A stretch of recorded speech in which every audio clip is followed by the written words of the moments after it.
Pain. We've all been there, right? From a stub toe to something way more serious.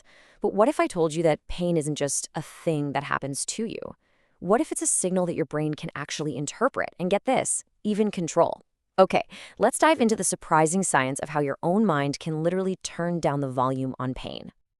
So first things first, we gotta understand that pain really has two very different faces. On one hand, it's our protector. It's that sharp, immediate signal that screams, hey, move your hand off that hot stove. Super useful. But on the other hand, it can become a prison. We're talking about chronic pain, the kind that just sticks around long after you've healed, serving no purpose at all. So how does that signal actually work? Let's follow the journey of a single pain message, all the way from, say, your skin to your skull. Well, it all starts with these things called nociceptors. It sounds like a complicated science word, but it's really just the name for your body's dedicated pain receptors. You have these specialized nerve endings everywhere, your skin, your muscles, your organs, and their only job is to be on high alert for any potential damage. The moment one of those nociceptors fires, it kicks off this lightning-fast chain reaction. The signal zips to your spinal cord, but here's the wild part. Look at step 3. Your spinal cord can trigger a reflex before the message even gets to your brain. That's why you've already yanked your hand back from something sharp before your brain has even had a chance to go, ouch.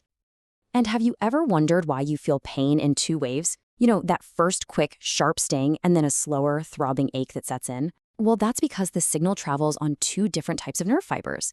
The A-delta fibers are like these myelinated superhighways, delivering that initial warning at insane speeds. But the C fibers, they're more like the slow country roads, and they're responsible for that duller, longer-lasting ache that follows.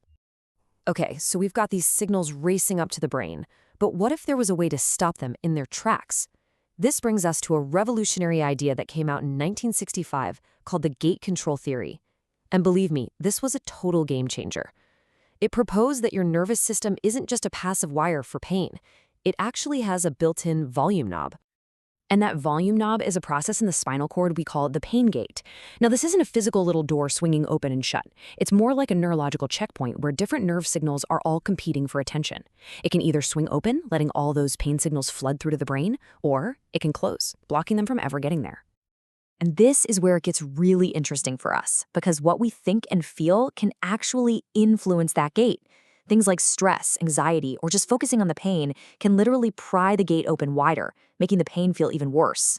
But, and this is the important part, look at the right side. Relaxation, distraction, a positive mindset, and even simple things like touch can help close the gate, turning down the pain. We all do this without even thinking about it, right? When you whack your shin on the coffee table, what's the very first thing you do? You grab it and you rub it.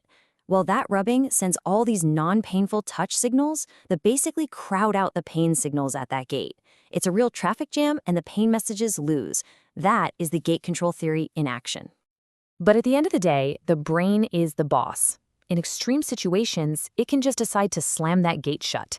You hear stories about injured soldiers who feel nothing until they're safe, or this incredible story of the goalkeeper Bert Trotman, who finished a championship match with a broken neck. He was completely unaware until the adrenaline of the game wore off. His brain basically decided, nope, winning this cup is more important than that pain signal right now. So, if the brain has that kind of power, is there a way we can learn to tap into it on purpose? Absolutely. And that brings us to hypnosis. And no, we're not talking about stage magic here. We're talking about a scientifically studied method for actively learning how to close that pain gate.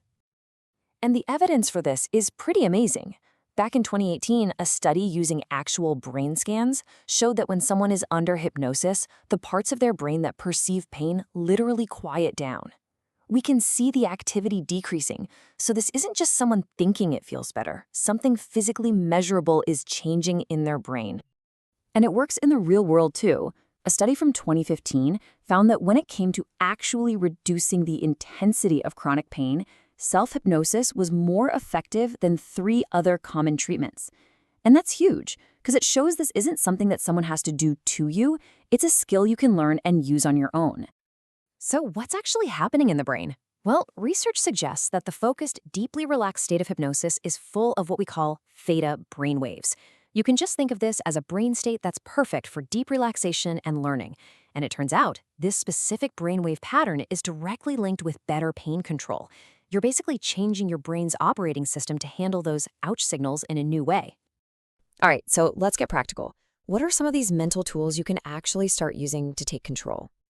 Okay, a classic one is called glove anesthesia. You just imagine putting on a thick, protective, maybe even a cool magical glove, and you really focus on that feeling, your hand becoming heavy, tingly, and totally numb, like it's been numbed by a doctor. Once you have that feeling dialed in, you can mentally place that numb hand on whatever part of your body hurts and just visualize that wonderful numbness transferring over. Another really powerful one is pain displacement. Instead of fighting the pain, you just move it. So you might visualize that throbbing pain in your back as, I don't know, a big red pulsing ball of energy. Then, in your mind, you just shrink that ball smaller and smaller until it's the size of a tiny pinhead. And then you mentally move that tiny sensation to a place you'll barely notice, like the tip of your pinky finger. It's still there, but you've totally stripped it of its power. And honestly, the mental toolbox is huge. You could use the control room technique. Picture yourself in front of a console with a big dial labeled pain, and you just turn it down. Or you can change the feeling of pain into a feeling of warmth or coolness.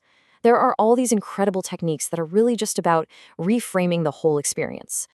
See, the goal with all of this stuff is the same. It's to give you back a sense of control. It's all about shifting out of that panicked, emotional part of your brain that just screams pain and into the calm, rational part that can analyze it and manage it. When you do that, you fundamentally change your entire relationship with the sensation itself. And that kind of leaves us with a really fascinating question, doesn't it?